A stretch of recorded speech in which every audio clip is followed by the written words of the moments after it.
আমাদের ছোটোবেলায় প্রচুর পাওয়া যেত তেঁতুলের এই লজেন্সগুলো। স্মৃতির পাতায় এই লজেন্সগুলো রয়ে গেছে।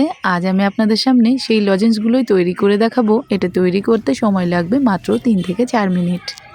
প্রথমে দেখে নিন উপকরণগুলো।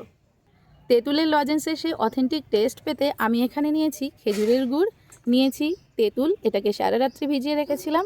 এখানে আছে সামান্য একটু কুল গুঁড়ো, আছে বিট লবণ, আছে ধনে গুঁড়ো, লঙ্কা গুঁড়ো, ভেজে নেওয়া জিরে গুঁড়ো, আর আছে আমচুর পাউডার। প্রথমেই তেঁতুলটাকে এরকম ভালো করে চটকে এরকম দানাগুলো আলাদা করে ফেলতে হবে। এই যে ঠিক এইগুলো বার করে ফেলে দিতে হবে। এই যে পিওর শ্বাসটা আমরা পেয়ে গেলাম তেঁতুলের। এবার করে নেব বাকি করণীয় কাজগুলো। উনুনটা জ্বেলে নিয়েছি। এবার কড়াইয়ের মধ্যে দিয়ে দেব পরিমাণ মতো গুড় আর একে একে সমস্ত উপকরণ। দিচ্ছি সামান্য একটু জল যাতে গুড়টা পুড়ে না যায়। এরপর আমি এখানে নিয়েছি মোটামুটি 100 গ্রাম মতো গুড়, খেজুরের গুড় নিয়েছি। এটাকে একদম মিডিয়াম জালে গলিয়ে নিতে হবে। আপনারা চাইলে গুড়ের বদলে চিনিও ইউজ করতে পারেন, কিন্তু গুড় দিলে সেই অথেন্টিক টেস্ট পাওয়া যাবে তেঁতুলের চকলেটের। এবার দিয়ে দিচ্ছি তেঁতুলের কাঠ বা তেঁতুলের পাল্প।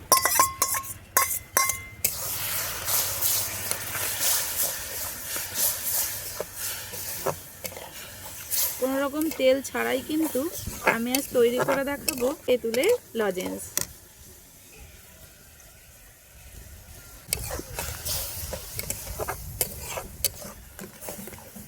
এবার দিয়ে দিচ্ছি পরিমাণ মতো বিট লবণ। আপনারা স্বাদ মতো বিট লবণ দিয়ে দেবেন।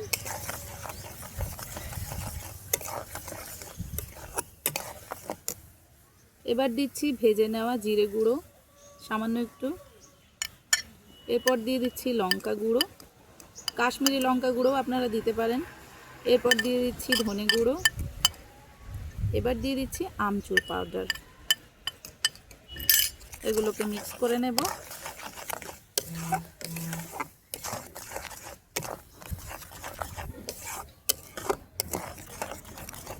খুব সুন্দর একটা সেন্ট বেরিয়েছে বন্ধুরা। এবার এখান থেকে দিয়ে দিচ্ছি আমি 2 চামচের মতো কুল গুঁড়ো। এগুলোকে মিক্স করে দেব।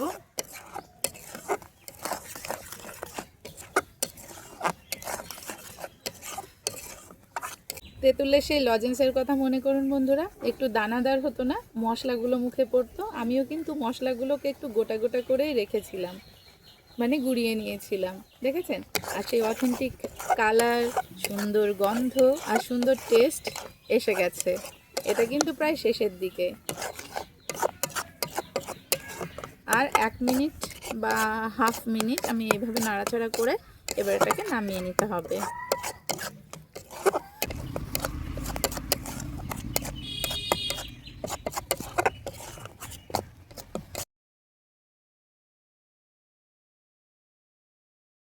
কটা পলিথিন এরকম 4 কোনা করে কেটে নিয়েছি। এই যে ঠিক এরকম একটু চামচে করে ভরে নিয়ে এই যে এটা ভরে দেবো এবার ওই পলিথিনের মধ্যে। ঠিক এই মাঝখানটাতে এইভাবে নিয়ে নেব, নিয়ে এইভাবে একটু গুটিয়ে নিয়ে এই যে এটাকে এই ডিরেকশানে মোড়াবো আর এটাকে উল্টো ডিরেকশানে মোড়াবো।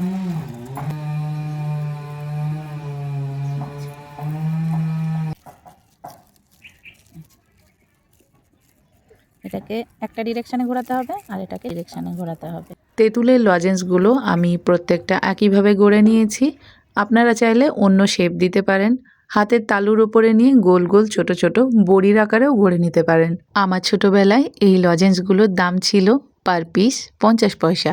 আর আপনি যদি আপনার ছোটোবেলায় এই লজেন্সগুলো খেয়ে থাকেন তাহলে কত দাম ছিল সেই সময় অবশ্যই কমেন্ট করে জানাবেন। তেঁতুলের এই লজেন্সগুলো দেখে নিশ্চয়ই আপনার জিভেও জল চলে এসেছে। সত্যি বন্ধুরা, টক মিষ্টি ঝাল প্রত্যেকটা স্বাদ কিন্তু আলাদা আলাদাভাবে বোঝা যাচ্ছে।